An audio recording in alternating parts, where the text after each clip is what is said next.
Selamat pagi anak-anak. Kembali kita lanjutkan pelajaran kita untuk hari ini.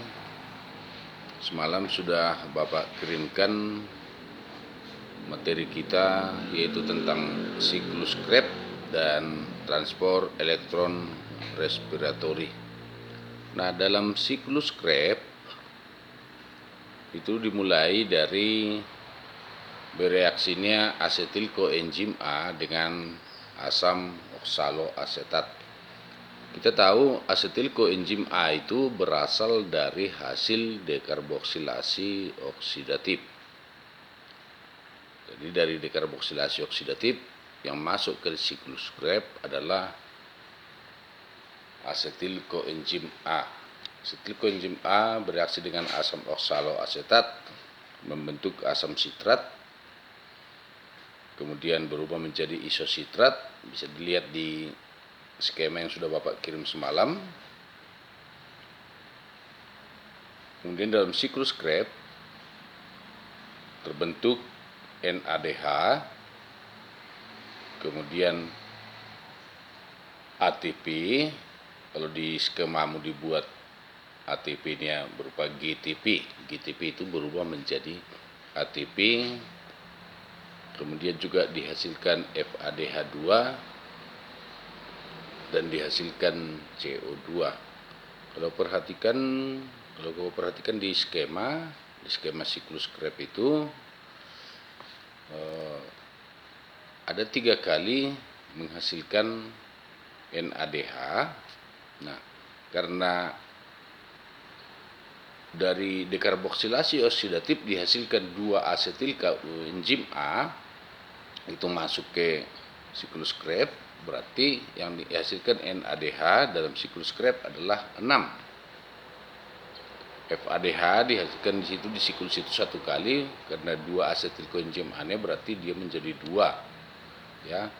CO2 2 kali itu menjadi 4. Jadi dalam siklus Krebs yang dihasilkan adalah 2 ATP, 2 FADH2, 6 NADH, dan 4 CO2. Itulah yang dihasilkan dalam proses siklus Krebs. Kemudian apa yang dihasilkan dari glikolisis, dekarboksilasi oksidatif, dan siklus Krebs itu akan masuk ke transport elektron. Ya. Yang kita lihat yang masuk ke transport elektron adalah NADH dan FADH2. NADH kalau kita lihat jumlahnya 2 dari glikolisis, 2 dari dekarboksilasi oksidatif, dan 6 dari siklus Krebs, berarti ada 10 NADH. Nah, NADH ini dioksidasi, NADH-nya dioksidasi akan menghasilkan 1 NADH, itu akan menghasilkan 3 ATP. Kalau 10 NADH dioksidasi, itu akan menghasilkan NAD ditambah H2O sebagai hasil sampingan dan menghasilkan 30 ATP. Sedangkan FADH2, 1 molekul FADH2 itu dioksidasi akan menghasilkan 2 ATP, karena 2 FADH2-nya itu akan menghasilkan 4 ATP. Dengan demikian dalam siklus atau dalam proses transport elektron itu menghasilkan 34 ATP. Maka kalau kita jumlah ATP yang dihasilkan dari 1 molekul glukosa itu terdiri dari 2 dari glikolisis, 2 dari siklus Krebs, 34 dari transport elektron, berjumlah 38 ATP dari 1 molekul glukosa.